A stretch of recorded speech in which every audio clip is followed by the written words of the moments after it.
It's like urban nature. You can get to it very easily and there's a lot of activities, but you are also smack in the middle of a park, which many parks actually linked one-on-one, especially as you get further out.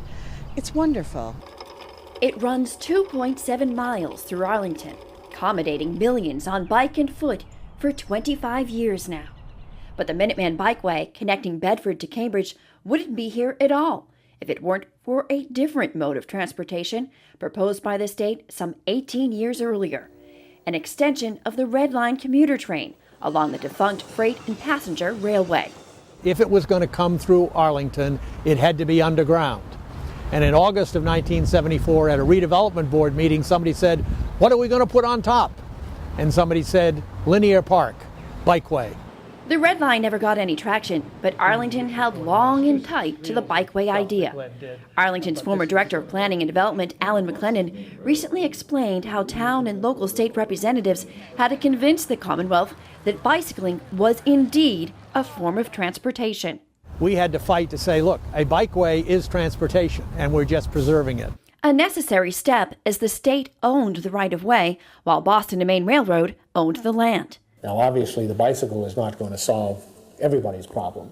This video, commissioned by the town back then, explaining the politics behind getting the 150-year-old tracks finally out. The MBTA and the Boston and Maine Railroad, for a variety of reasons, had difficulty working with each other, and the bikeway fell in the battleground between the two of them. In May of 1989, I had the opportunity to attend a Rails to Trails briefing, and it was quite a shock to me to learn how relatively easy it was to obtain rail abandonment. It then took 2 more years for all parties to agree to railbank the path, but just over 1 year to construct. In 1992, the Minuteman Bikeway became the 500th rail to trail in the nation. The impact on Arlington was immediate. It's such a well-used facility in Arlington. Without it, Arlington would not be the town it is now. And Christopher Tonkin should know. He's been commuting the bikeway to Cambridge since its start, and as a member of the Bicycle Advisory Committee to the town, counts the number of users. 70 in a matter of 15 minutes one recent morning, so many that one bicyclist walking his bike across the busy Massachusetts Avenue and Pleasant Street intersection that the bike path crosses stays off the path during peak times. Before school gets out, it's great.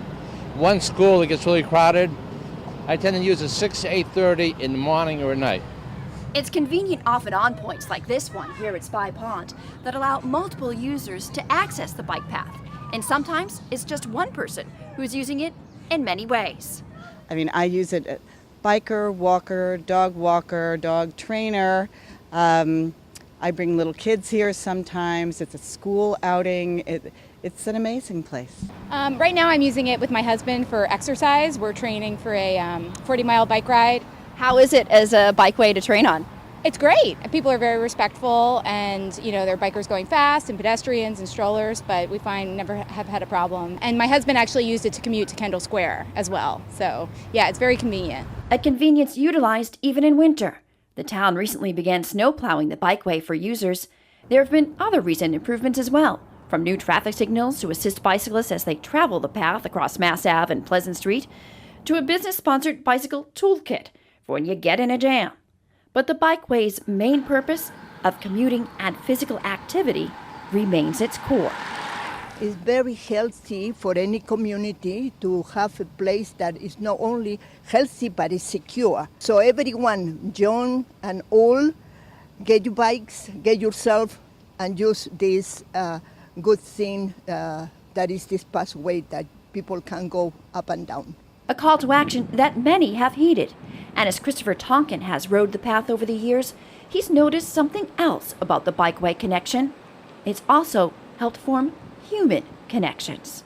Generally, I think when people are out of their cars, they interact more because you can actually say things to people as you go by. It allows for that interaction, and getting that interaction, I think, makes for a much better congenial society that everyone hopefully gets on a little bit better.